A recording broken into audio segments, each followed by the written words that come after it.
हरे कृष्णा, राधे राधे। ठाकुर जी के इस परिवार में सभी लोगों का स्वागत करती हूँ। दोस्तों, आज तक हमने कई सारे लीला और कई सारे अनुभव के बारे में आप सभी लोगों को सुनाया है और आप सभी लोगों का बहुत प्यार भी मिला है। आज एक और ठाकुर जी की लीला की कथा आप लोगों को सुनाने आई हूँ। ये कथा भेजे है हमें कुछ बिहार से पापिया जी ने।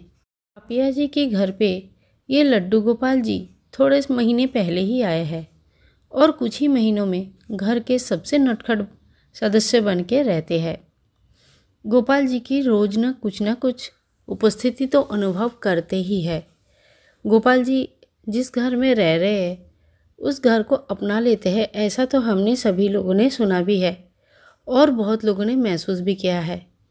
पर पापिया जी हर दिन ऐसे महसूस करते हैं जैसे कि कोई एक मेंबर घर में और है, जो कि उनके छोटा सा प्यारा सा लड्डू गोपाल है। पापिया जी कहते हैं उनके लड्डू गोपाल अंधेरे में या तो बंद कमरे में बिल्कुल नहीं रहना चाहते हैं।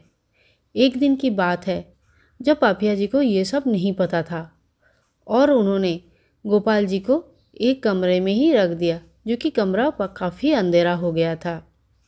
जब वो लाइट चालू करके शाम को आए और देखे कि उनके सारे खिलौने, कार और जो भी खिलौने उनके सामने रखा था सब नीचे बिखरा पड़ा हुआ है।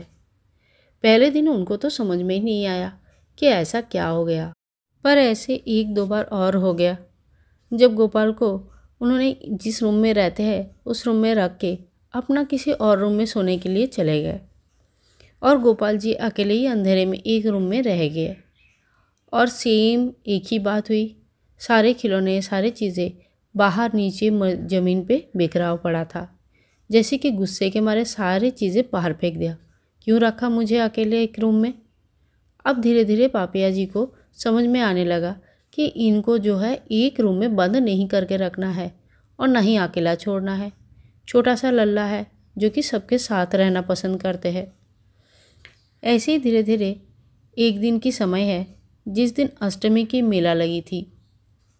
मेला में गोपाल जी को ले जाने का बड़ा मन था और लगभग सब तैयारी भी हो गई थी, पर कुछ बातें ऐसी हो गई जिस वजह से गोपाल जी को लेके जाना पॉसिबल नहीं हो पाया और गोपाल जी को घर पे ही रख के सब लोग मेला में चले गए।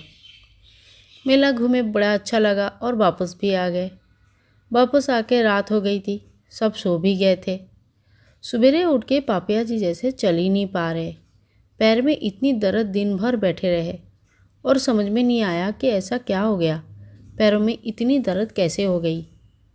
और फिर उनके मन में पता नहीं क्यों ऐसा लगा कि हो सकता है कल मैंने बोला था गोपाल जी को ले जाने के लिए बात, और फिर मैं लेके नहीं गई। कहीं ऐसा तो नहीं कि उनको गुस्सा आ गया कि मुझे बोला और फिर लेके नहीं गए, ये कौन सी बात हुई। फिर पापिया जी कैसे कैसे तो गोपाल जी के रूम पे आते हैं और हाथ जोड़ करके उनसे क्षमा भी मांगते हैं। गोपाल जी, आपको मैंने बोला ले जाऊं और फिर लेके नहीं गई, ऐसा तो नहीं करना चाहिए था, माफ़ कर दीजिए हमें। और उनके पैर भी बड़े प्रेम से दबा के आराम से उनको सुला दिया और बोलते हैं पापिया जी कि आप सच नहीं मानोगे, उसके बाद हमारे पैर में दर्द जैसे कि कहीं छू मंतर हो गया। कभी दर्द था ऐसा लग ही नहीं रहा है। गोपाल जी ने संकेत दे दिया था कि भाई तुमने जब बोला मुझे ले जाऊं और फिर लेके नहीं गए, ये तुमने सही नहीं किया। भाई मुझे भी तो मन करता है मेला देखने का। गोपाल जी के ये छोटे छोटे लीला इतने प्यारे लगते हैं, इतने न्यारे लगते हैं, मैं क्या कहूँ।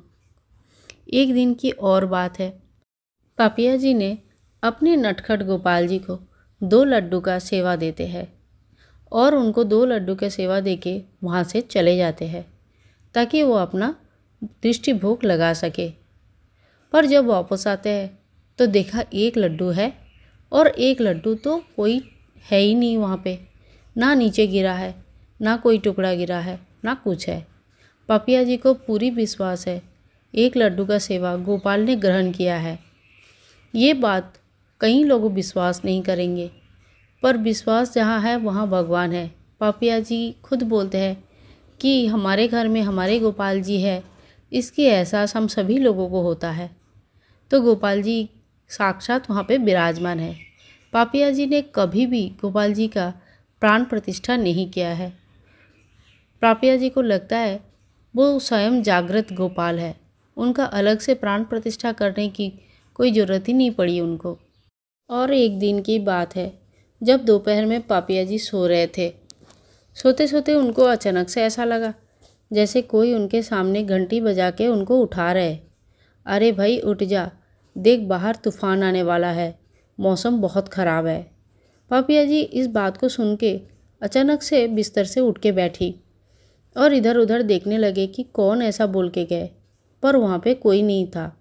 और वो अपनी मम्मी को बुला के बोलते हैं, मम्मी तूफान आने वाला है, मौसम बहुत ख़राब होने वाली है, तुम जल्दी से जल्दी सब खिड़की विड़की बंद करना शुरू कर दो। और बोल रहे सच नहीं मानोगे, थोड़ी ही में देर में देखते देखते पूरे मौसम इतनी बुरी तरह से ख़राब हो गया, इतनी बुरी तरह से हवा चल रही थी, पूरा तूफान तूफान हो रहा था। कितनी लोगों के घर के सामने पेड़ गिर गए, कितनी लोगों के घर में बहुत ज़्यादा क्षयक्षति भी हुआ है। पर बोल रहे सच नहीं मानोगे, हमारे घर में कुछ भी क्षयक्षति नहीं हुआ, कुछ भी प्रॉब्लम नहीं हुई। सब गोपाल जी की लीला है, गोपाल जी रक्षा करते हैं। उनके घर में गोपाल जी उनकी पूरी परिवार के और उनके घर की रक्षा करते हैं। घर का ऐसा एक नटखट मेंबर जो कि है तो छोटा, जिद भी करते हैं, प्यार भी करते हैं और भगवान के जैसे पूरे घर को आशीर्वाद देते हैं और पूरे घर को रक्षा भी करते हैं। पापिया जी सच्ची में धन्य है जो उनके घर में लल्ला स्वयं विराजमान है। काश हमें भी ऐसे ही छोटे छोटे उनके जो लीलाएँ हैं वो देखने का सौभाग्य प्राप्त होता था। पापिया जी आपको बहुत बहुत धन्यवाद कि आपने अपनी ये प्यारे से लीला हम सभी लोगों के साथ शेयर किया है। आशा करती हूँ पापिया जी कि ये अनुभव आप सभी लोगों को अच्छा लगा है। अगर अच्छा लगा है तो बहुत सारा शेयर कीजिए और उनकी अनुभव सभी लोगों को बताएं। चैनल को सब्सक्राइब करके रखें आगे आने वाली बहुत सारे अनुभव और नए नए वीडियोस के लिए। मिलते हैं एक नया वीडियो में, तब तक के लिए हरे कृष्णा, राधे राधे।